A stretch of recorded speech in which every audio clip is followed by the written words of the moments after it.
Welcome to HU16 Live at 5. I'm Hunter Hoagland. And I'm Grace Nichols. Tonight, a Marion County woman is in jail after misleading police about evidence in a murder case. And the Arkansas Supreme Court has granted a request to stay the executions of 8 men on death row. Your HU16 news starts right now.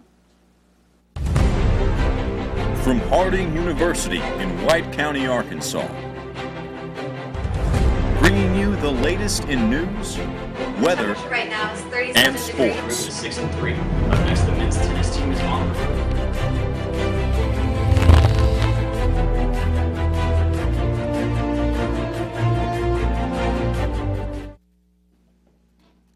A Garland County man suspected of killing his family will go to court tomorrow morning. Eric Reed was accused of fatally shooting his wife and daughter Monday night. The Garland County Sheriff's Office says Reed will face 2 counts of first-degree murder and is set to appear in court tomorrow. Switching gears now, demolition crews in Pine Bluff have started tearing down 600 homes after over a year of waiting. Workers say crime rates around some Pine Bluff homes are high, and some of the homes themselves present safety hazards to the community. Any houses that can be saved will be renovated, but wrecking crews have already begun demolishing the homes. Pine Bluff residents are promoting the renovation and say they look forward to the change. Be prepared to hear loud explosions in Bella Vista this week to make way for the Bella Vista bypass. Crews will be rock blasting on the west side of McKissick Creek Road. Work began this morning and will continue several times a week for the next 2 months.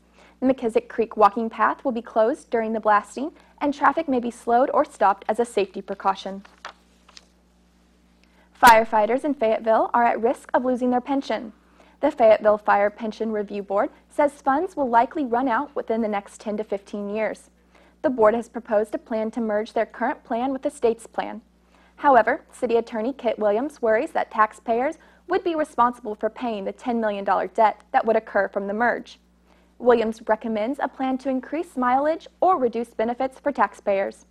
The city will discuss the fund at the City Council meeting tonight.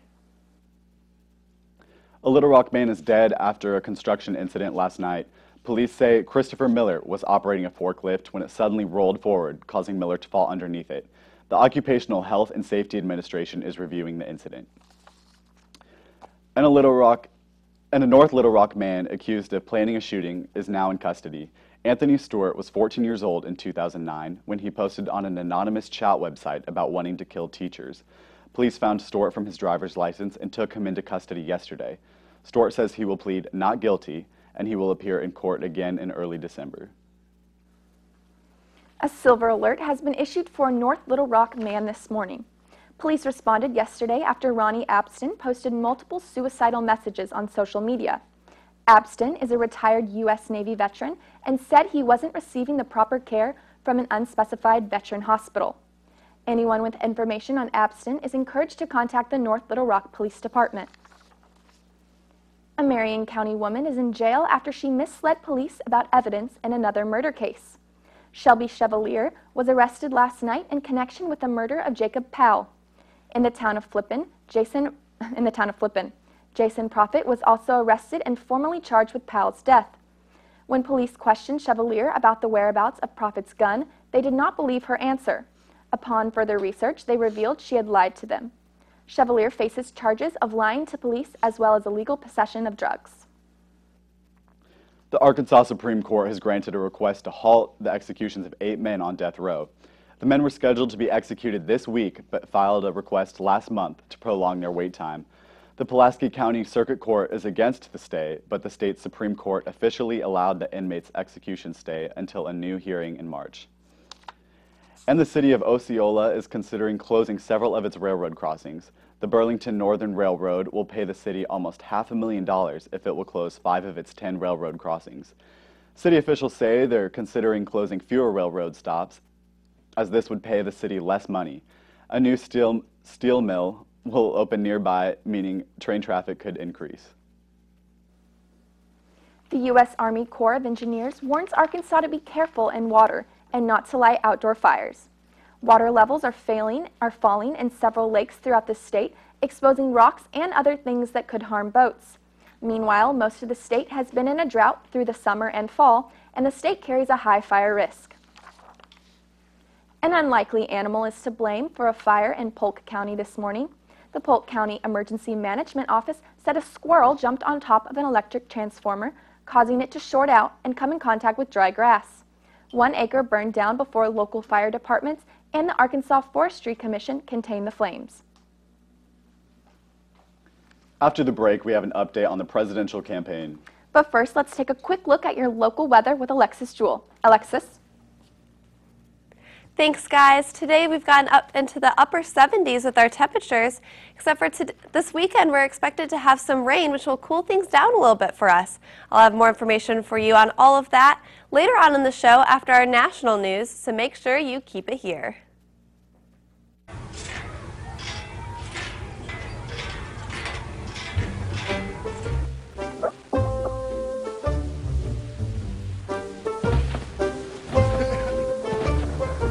Ballerina.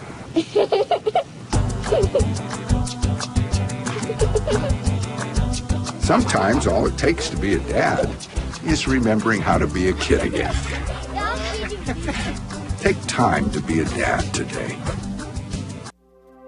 I never felt all that special. But in the wake of an earthquake, we can all do something. When donating goods, it's hard to know what's needed. So now it's my turn to help. Aid workers can spend me locally, where I can help save lives. Someone is doing better because of me. Together, we made that happen. Hey, did you know 2.4 million loving cats and dogs in shelters and rescues need our help to find a home? Let's go to the shelterpetproject.org and meet if you are in a shelter near you. Harlow, oh, she's one great listener who loves to hear all your stories. My kind of cat. Cerulo is a sweet, goofy boy who's eager to please. Sounds just like another dog I know.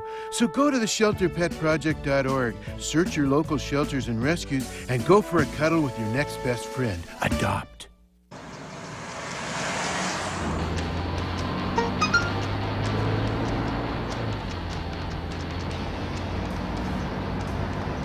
The average text takes your eyes off the road for nearly 5 seconds.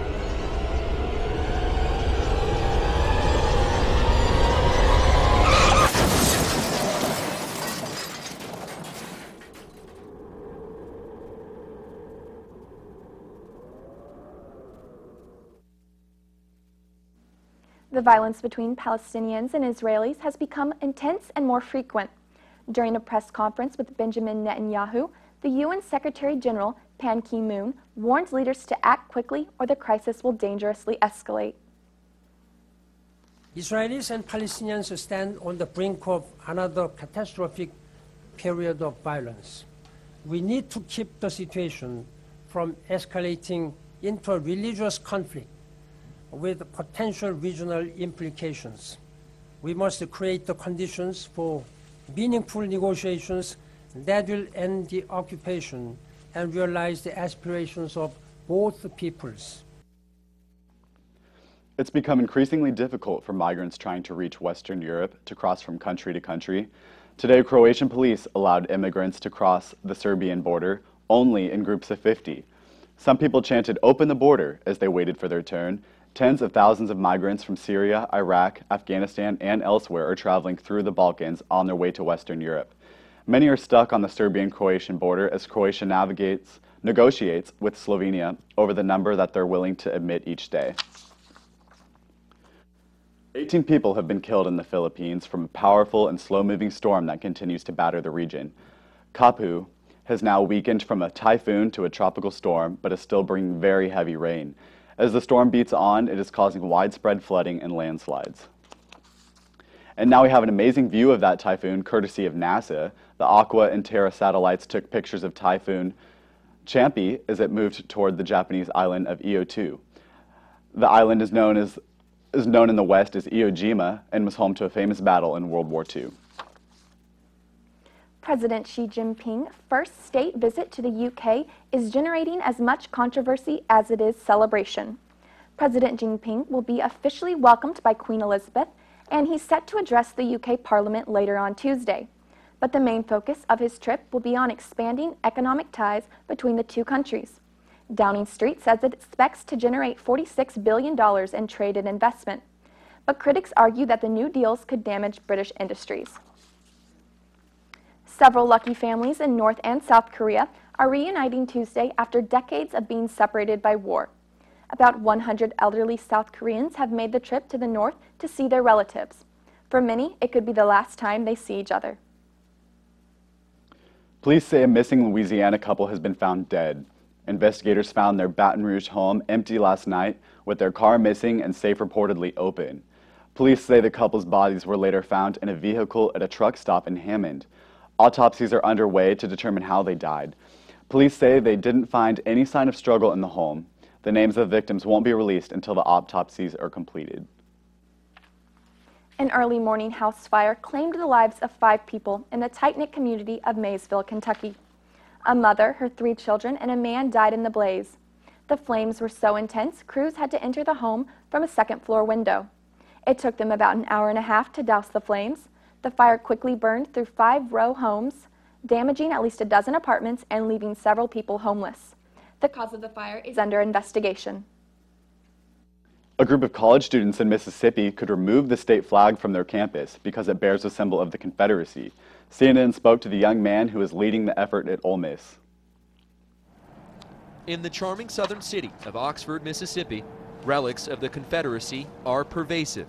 This week, the University of Mississippi Associated Student Body Senate will vote on a resolution to try and remove one of those symbols, the Mississippi state flag. The explanation of why lies largely in the past. We are forever tied to the horrors of our past. 20-year-old sophomore Senator Alan Kuhn introduced the proposal to take down the flag.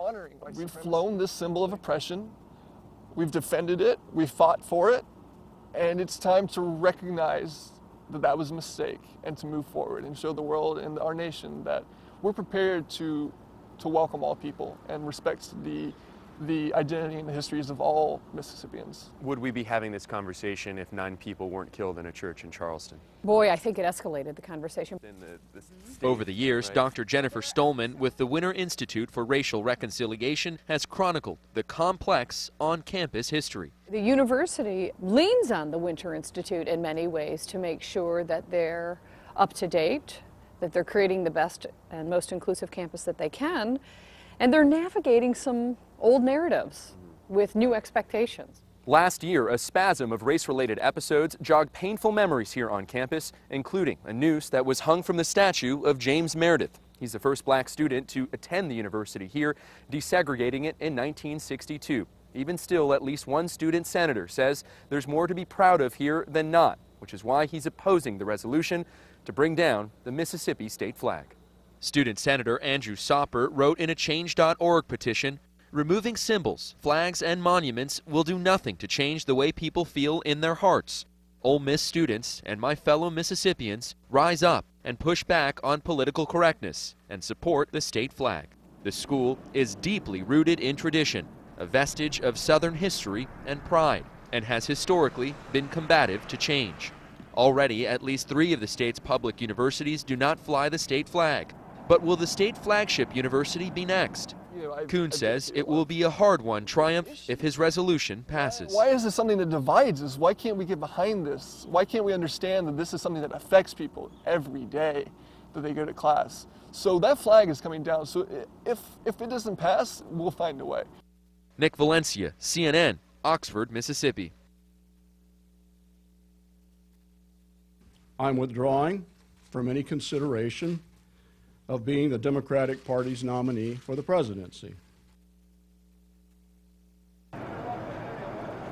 Former Senator Jim Webb has dropped out of the Democratic presidential race. Webb made the announcement today at the National Press Club in Washington. He says he will now meet with people from across the political spectrum to consider a third-party run for president. The former Virginia senator's candidacy never really got off the ground, as he did little campaigning and polled poorly. He was also critical of the Democratic Party's strategy and support they gave him during his run. I had the pleasure of... The American Cancer Society has new guidelines on breast cancer screenings that suggest for most women, less screening may be more beneficial. The guidelines call for later mammograms for women at an average risk for breast cancer, and the recommendations could impact how women get screenings in the doctor's office and even at home. CNN has more on the changes and the reaction to them. For years, women turning 40 got annual mammograms because it's what the American Cancer Society recommended. Tuesday, that advice changed. We want people to actually understand what the science actually says so that they can make their own decisions. The new guidelines say women at average risk of breast cancer should start getting mammograms at 45 instead of 40. If she starts screening at the age of 40, she increases dramatically the lifetime risk that she's going to have a false positive result, that she's going to need a breast biopsy that turns out with the doctor saying, well, you don't have cancer, sorry, we'll put you through all of this. These new guidelines mean 3 different medical groups recommend 3 different ages for starting mammograms.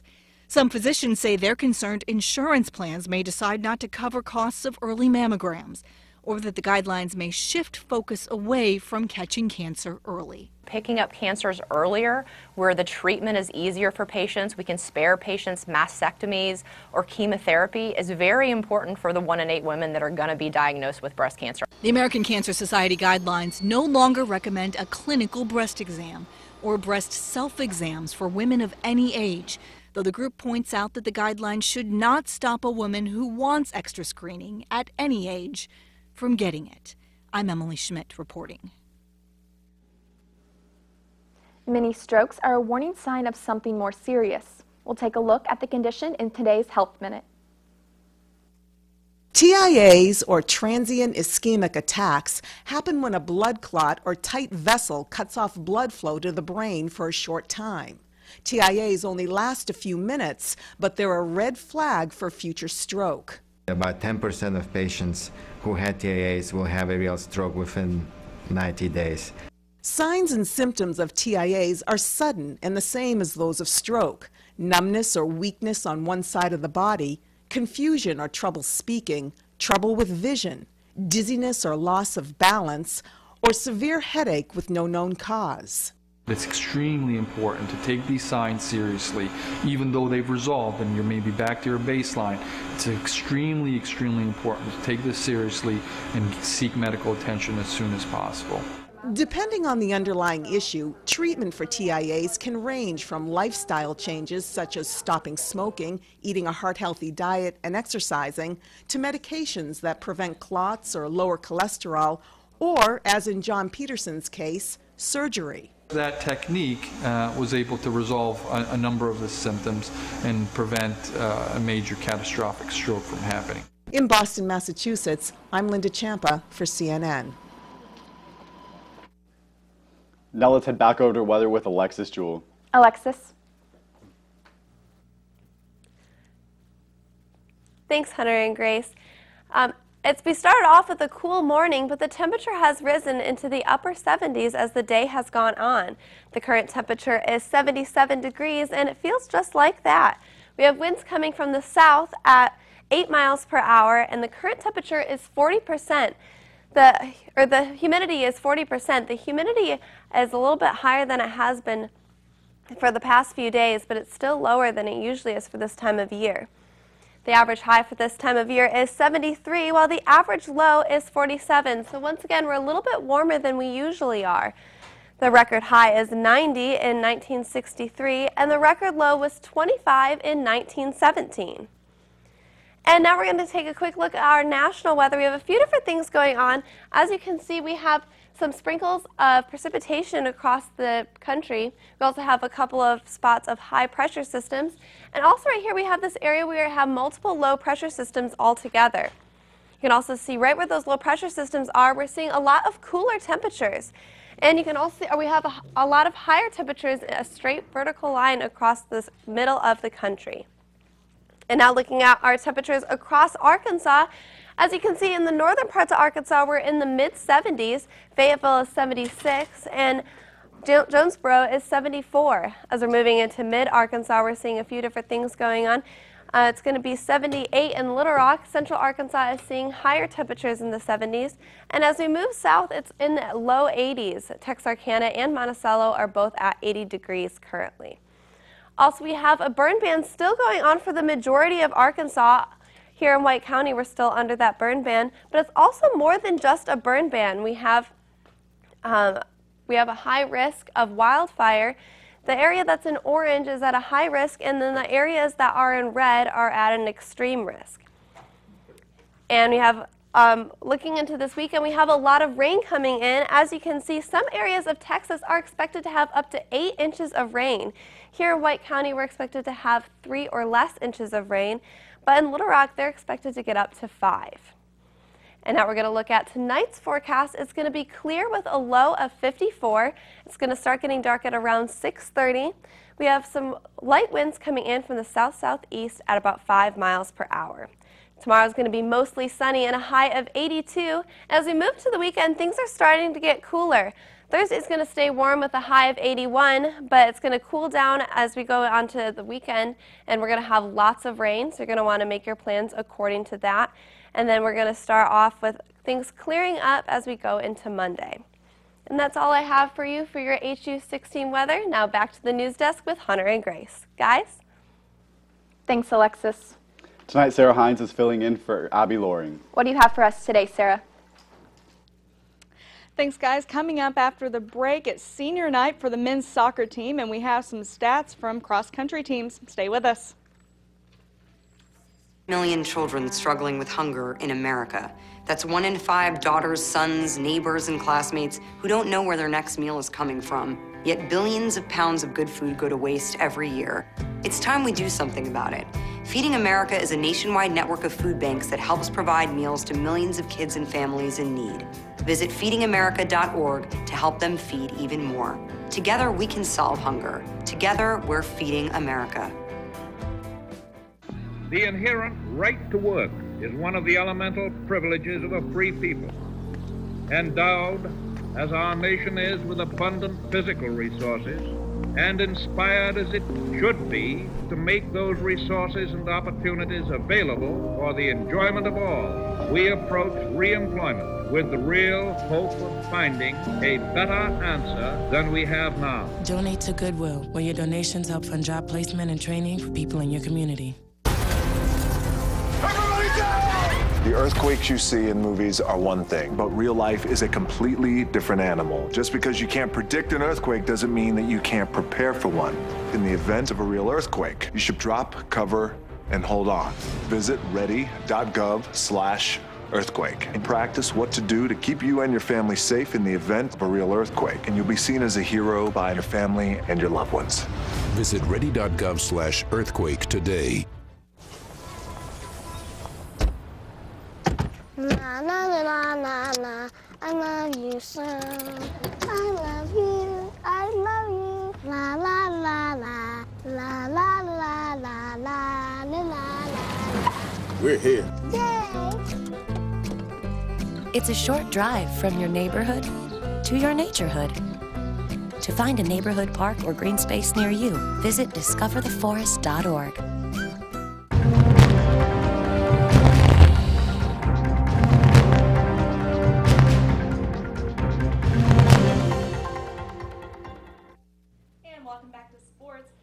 Students are still buzzing after last night's Midnight Madness. The school celebrated the start to basketball season with a late-night pep rally. Both the men's and women's teams say they are looking forward to this season. And the Bison's men's soccer team will take on Central Baptist College at home tonight.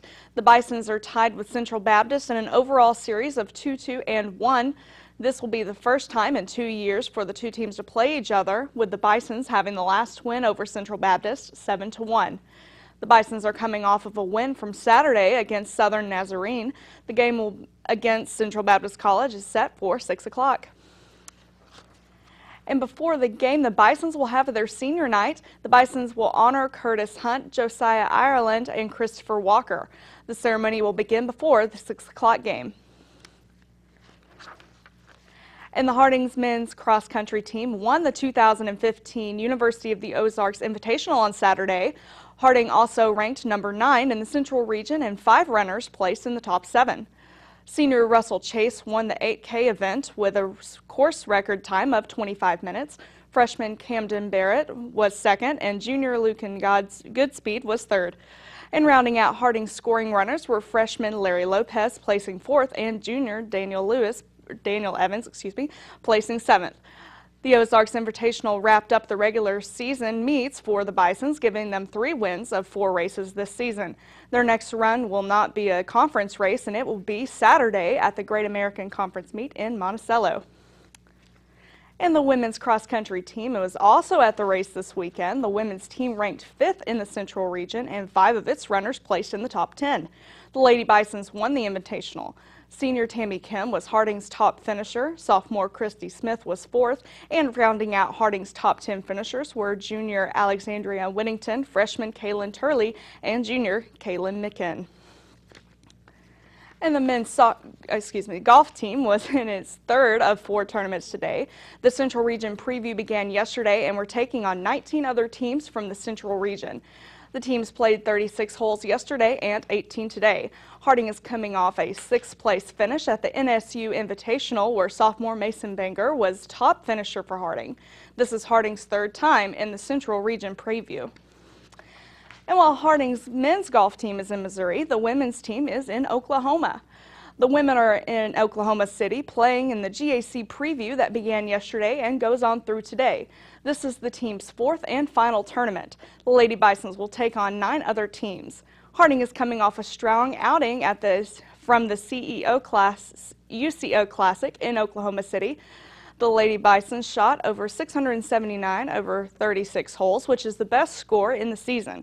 Sophomore Caitlin Walker was Harding's top golfer, shooting a season best of 165. And that's everything going on in sports, and now back to the desk with Hunter and Grace. Thanks, Sarah. We have your Hollywood Minute coming up after the break. Keep it here.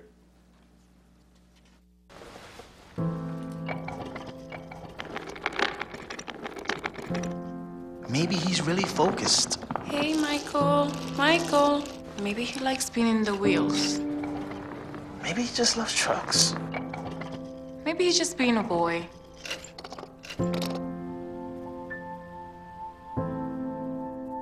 Preoccupation with objects is one early sign of autism. Learn the others today. The sooner it's diagnosed, the better. We taught him how to hit a baseball, how to hit a receiver, the strike zone, the net. You taught him how to hit the upper corner. You even taught him how to hit the open man. But how much time have you spent teaching him what not to hit?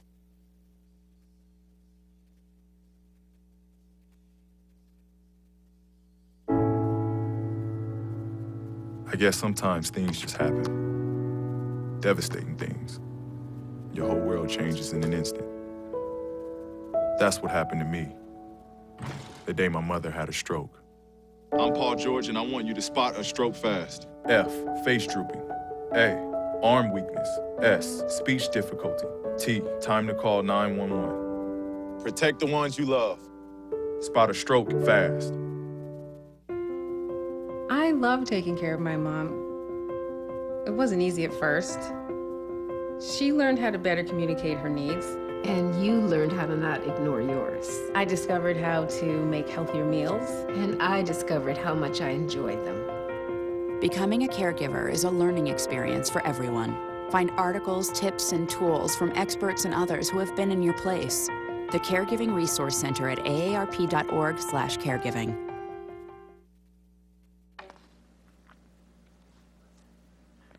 Thanks for watching Live at 5 for all your news, weather, and sports. And remember, watch us anytime, anywhere on the link at streaming.harding.edu. Have a great night.